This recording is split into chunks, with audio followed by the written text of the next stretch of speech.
அனைவருக்கும் வணக்கம். சட்டம் அறிவோம் நிகழ்ச்சியில் நாம் தொடர்ந்து சந்தித்து கொண்டிருக்கிறோம்.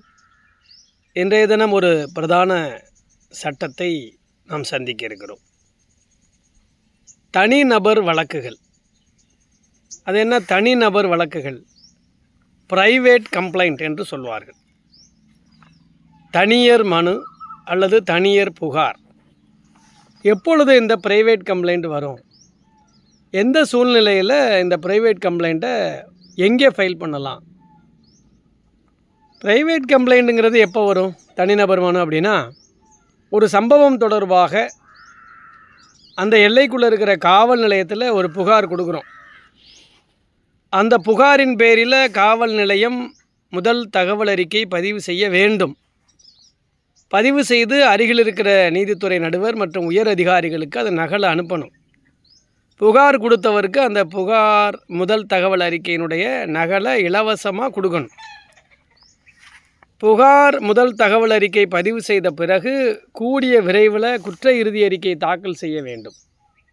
சாட்சிகளை அழைத்து விசாரணை செய்யணும். இப்போ ஒரு புகார் கொடுத்த நபருக்கான பதில் காவல் நிலையத்திலேருந்து கிடைக்கல. அந்த புகாரின் பேரில் எஃப்ஐஆர் பதிவு செய்யப்படலை. அவர் கொஞ்ச காலம் அந்த முயற்சியை எடுத்துட்டு அந்த மாவட்ட காவல் கண்காணிப்பாளருக்கு ஒரு புகாரை மேல்முறையீடு செய்கிறார். அந்த எஸ்பி அதனை ஒரு சபார்டினேட் போலீஸ் ஆஃபீஸரை நியமனம் பண்ணி டெப்யூட் பண்ணி அதை விசாரிக்க சொல்லணும். எஸ்பியும் விசாரிக்க சொல்லலை, சபார்டினேட் ஆஃபீஸரும் விசாரிக்கலை. அப்போ சம்பந்தப்பட்ட காவல் நிலையமும் புகாரின் பேரில் நடவடிக்கை எடுக்கலை, மேல்முறையீடு செய்த எஸ்பியும் எடுக்கலை, சபார்டினேட் போலீஸும் எடுக்கலை. அப்படின்னா நேரடியாக அவருடைய ஆளுகையில், அந்த கம்ப்ளைனண்ட் புகார்தாருடைய ஆளுகையில் இருக்கக்கூடிய நீதித்துறை நடுவர் மேஜிஸ்ட்ரேட்டுன்னு சொல்லக்கூடிய அந்த மேஜிஸ்ட்ரேட் கோர்ட்டில் நேர போய் நின்று வாய்மொழியாகவே புகாரை பதிவு செய்யலாம். அவர் எழுத படிக்க தெரியாதவராக இருக்கலாம், அல்லது டைப் அடித்தும் கொண்டுட்டு போகலாம், கையால் எழுதியும் கொண்டு போகலாம், அல்லது நடுவர் முன்பாக நின்று ஒரு பெர்சனாக நின்று கூட ஓரலாக கூட கம்ப்ளைண்ட்டை தெரிவிக்கலாம்.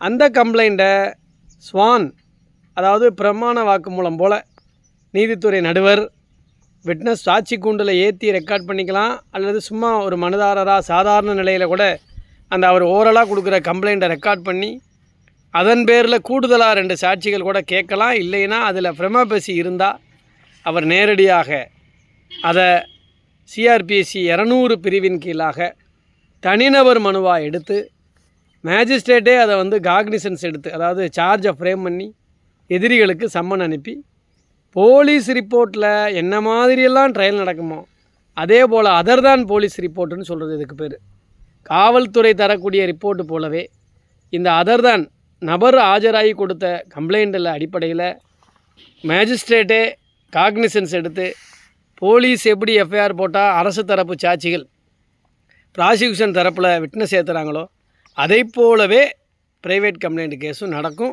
அதே போல் சார்ஜ் ஃப்ரேம் பண்ணுவாங்க, அதே மாதிரி ட்ரையல் நடக்கும், தண்டனையும் வழங்கலாம்.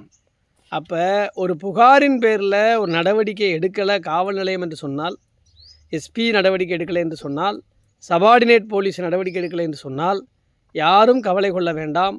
தனிநபர் மனுவாக நீங்கள் தாக்கல் செய்து நடவடிக்கை எடுத்து பரிகாரத்தை பெறலாம். இன்னொரு சட்டப்பிரிவில் சந்திக்கலாம். நன்றி, வணக்கம்.